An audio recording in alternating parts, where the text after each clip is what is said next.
মাত্র 1 কাপ দুধ দিয়ে বানিয়ে ফেলবো স্পঞ্জি ক্রিসমাস ট্রির কেক। বন্ধুরা, রেসিপিটা কিন্তু স্কিপ করো না, একদম দেখে নিও পরপর, দারুণ কিন্তু। দেখো, 1 কাপ দুধ দিয়েছি আর তার মধ্যে 1 কাপ মেপে চিনি দিয়েছি আর দিয়েছি একটা ডিম, বেশ ভালো করে ফেটিয়ে নিয়েছি।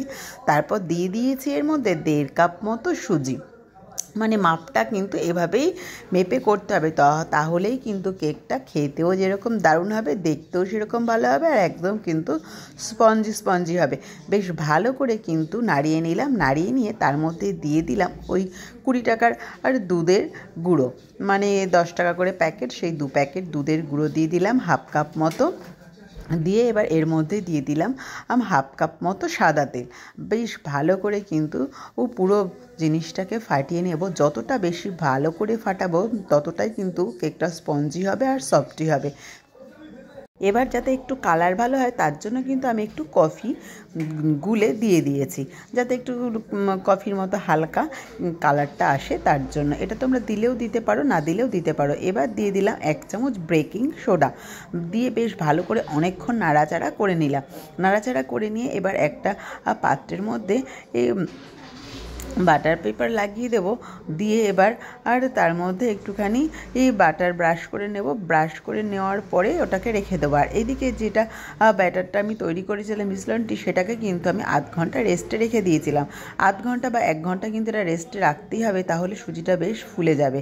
আর তারপরেই কিন্তু এটা যে পাত্রে তোমরা করবে সেই পাত্রে দেবে। আর উপর থেকে এইভাবে কিন্তু কিশমিশ, কাজু বাদাম, যা যা ঘরে ড্রাই ফ্রুটস থাকবে দিয়ে দিতে পারো, খেতে কিন্তু জাস্ট দারুণ হবে। আর এরপরে কিন্তু আমি কড়াই বসিয়ে দিয়েছিলাম গ্যাসের উপরে, আর কড়াইটা বেশ গরম হয়ে গেছিলো, তার উপরে কিন্তু আমি বসিয়ে দিয়েছিলাম এই পাত্রটা। আর বেশ টাইম ধরে 40 মিনিট অন্তত কিন্তু রাখতেই হবে। এই যে কড়া বসিয়ে দিয়েছি গ্যাসের উপরে, এবার আমি গামলাটা ধরে কিন্তু গ্যাসের উপরে বসিয়ে দিয়ে একটা ঢাকনা চাপা দিয়ে 40 মিনিট ওয়েট করলাম। আর দেখো, একদম আমার কেক রেডি, কালারটাও কিন্তু খুব সুন্দর হয়েছে। আর এইভাবে কিন্তু ছুরির সাহায্যে গোল করে একটুখানি ঘুরিয়ে নিলাম ফার্স্টে, তারপরে একটা প্লেটের উপরে উল্টে দিলাম, দিয়ে আমি আর পুকুসোনা বেশ ভালো করে কিন্তু একটু বাজনা বাজিয়ে নিলাম। বাজনা বাজিয়ে নেওয়ার পরেই কিন্তু ম্যাজিক হয়ে গেল বন্ধুরা, কেকটা একদম সুন্দরভাবে খুলে গেল। আর উপর থেকে আমরা বাটার পেপারটা তুলে দিলাম।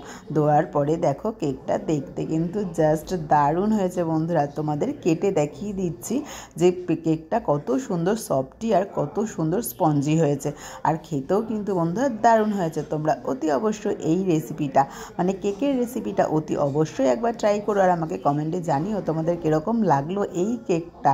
আর ঘরে কিন্তু অল্প জিনিসের মধ্যেই বানিয়ে ফেলা যায় এই কেকটা। তো চলো বন্ধুরা, টাটা, বাই বাই, আবার দেখা হবে নতুন ভিডিওতে।